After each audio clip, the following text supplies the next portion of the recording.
उत्तर बिहार के सिवान जिले का अंधपुरा गांव। यहाँ की रातें आम रातों जैसी नहीं होती। जब जनवरी का महीना आता है तो यहाँ की हवाओं में एक अजीब सी खामोशी और बर्फीली चुभन भर जाती है।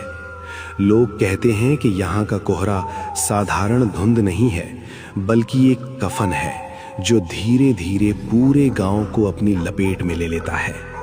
अंधपुरा के बुजुर्ग आज भी अपने बच्चों को चेतावनी देते हैं कि जब कोहरा इतना घना हो जाए कि अपनी उंगलियां ना दिखें तो बाहर कदम मत रखना, क्योंकि उस धुंध के भीतर बहेरवा शिकार की तलाश में घूमता है। वो कोई साधारण भूत नहीं, वो एक छलावा है जो आपकी सबसे प्यारी आवाज बनकर आपको मौत के गले लगा देता है। गांव के आखिरी छोर पर एक झोपड़ी थी जिसकी दीवारें समय की मार और गरीबी से जर्जर हो चुकी थीं।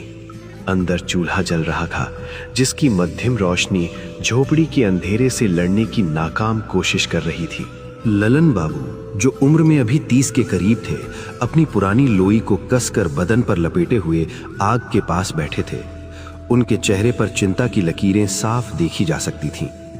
उनके पास ही उनकी बूढ़ी माँ, जिसे गांव वाले दुखनी माई कहते थे, खांसते हुए चूल्हे में सूखी लकड़ियां डाल रही थीं। ए माई, जरा आगिया सुलगा दे, हाथ पांव एकदम पत्थर हो गए हैं। ये जनवरी की ठिठुरन तो आज जान लेके ही छोड़ेगी। पछुआ हवा कपाट चीर रही है। बबुआ, आज अमावस की काली रात है, ऊपर से ही सन्नाटा। देख तो दिया त्यू लो कैसे थरथरा रही है। ये कोई साधारण ठंड नहीं है। आज रात हवा में सड़ी हुई मिट्टी की गंध है। ये गंध तब आती है जब वो बहेरवा जागता है। आज रात घर से बाहर पैर भी मत निकालना, चाहे कुछ भी हो जाए। अरे माई, डरे से पेट भरे का। शहर से जो डॉक्टर साहब आए हैं उनके यहाँ ताजा दूध पहुँचाना जरूरी है। सुबह का सूरज उगने से पहले अगर दूध नहीं पहुँचा तो पैसा काट लेंगे, और कल सुबह पैसा नहीं मिला तो तुहर दवाई कहाँ से आएगी।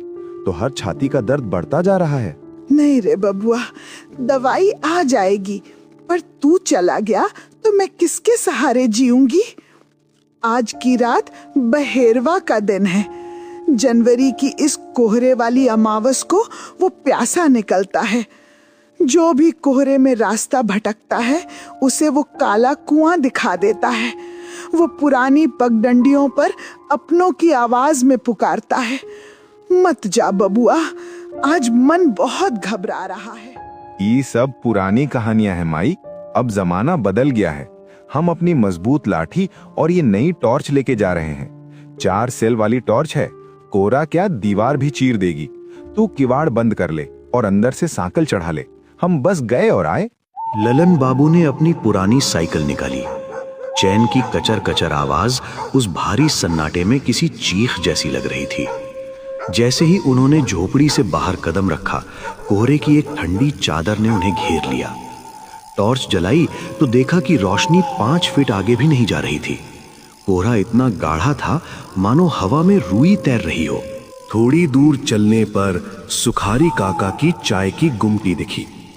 वहां एक छोटा सा अलाव जल रहा था, जिसके चारों तरफ गांव के कुछ लोग, लखन, रमुआ और खुद सुखारी काका लिपटे बैठे थे। का हो ललन बाबू, ये मौत के कोहरा में कहाँ का रुख किया है?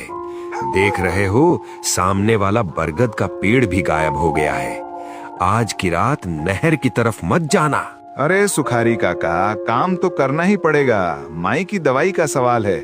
क्या आप भी माई की तरह डरा रहे हैं? डर नहीं रहे हैं भैया, चेतावनी दे रहे हैं। आपने सुना नहीं, आज शाम को मंगरू के कुत्ते कैसे रो रहे थे? ये कुत्ते तब रोते हैं जब कोहरे में कोई ऐसी चीज घूम रही हो जिसे हम इंसान नहीं देख सकते। लल्लन बेटा, एक बात याद रखना, कोहरे का अपना एक कान होता है। अगर रास्ते में कोई जलता हुआ कोयला मांगे तो मत देना। और सबसे जरूरी बात, अगर कोहरे के बीच से कोई तुहार नाम लेकर पुकारे तो पलट कर मत देखना, चाहे वो आवाज तुहार बाबूजी की हो या तुहार सगे भाई की।